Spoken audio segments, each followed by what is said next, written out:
Hello students, welcome to the English class. ¿Cómo están chicos? Bienvenidos a las clases de inglés. El tema del día de hoy, past simple regular verbs. ¿Sí? Pasado simple de los verbos regulares. Este es un tema que nosotros ya lo hemos visto anteriormente, pero ¿por qué lo vuelvo a retomar? Es porque el próximo tema vamos a tener un versus, ¿sí? Las diferencias entre el presente perfecto y el pasado simple. Entonces vamos a hacer un recorderis de este tema, ¿sí?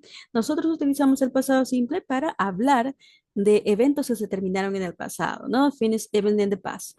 O para hablar de acciones habituales en el pasado, past habitual actions.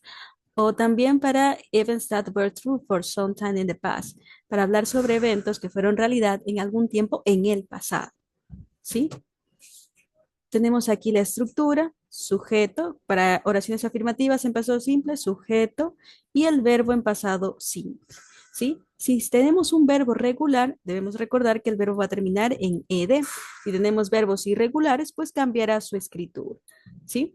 ¿Cómo diferencio yo verbos regulares de irregulares? Pues aprendiéndome el listado que tengo en la parte de acá abajo. ¿Sí? Ya tenemos varios que hemos revisado con anterioridad en varias de nuestras clases, entonces usted ya debe tener cierto número de verbos aprendidos. ¿Sí? Recordemos que más que una repetición continua es la práctica para poder yo conocer más verbos.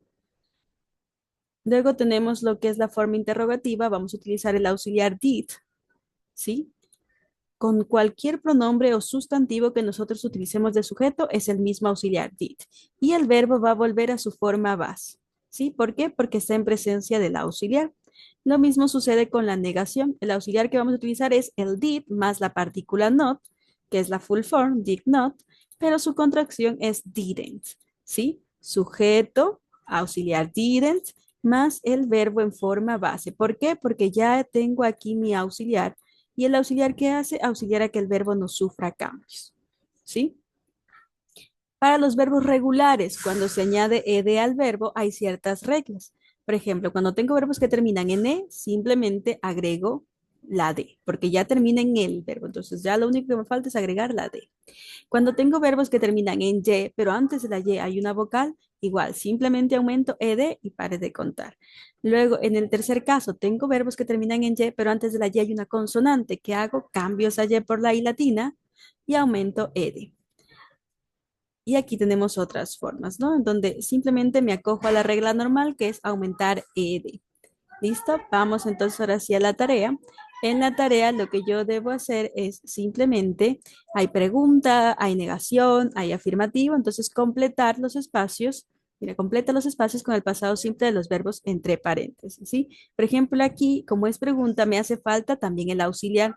¿Cuál es el auxiliar que yo utilizo para hacer preguntas? El did, ¿sí? ¿Por qué? Porque estoy en pasado simple.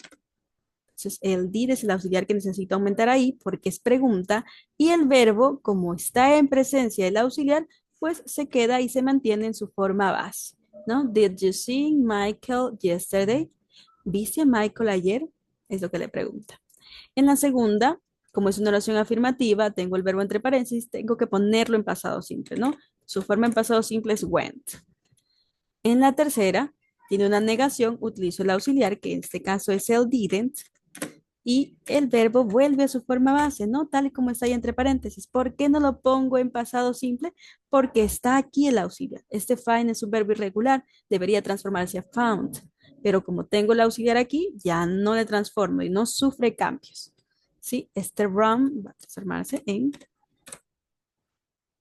esta palabrita. Bright, recordemos que se transforma en bro, pasado simple, el verbo bright, bro. Otra vez la negación, didn't, y el verbo play. ¿Listo? ¿Por qué no le pongo el ed? Porque está en presencia del auxiliar. Entonces, así quedaría la tarea. No nos olvidemos colocar el nombre y la fecha, puede ser en inglés o en español. ¿Listo? Thank you, students, for your attention.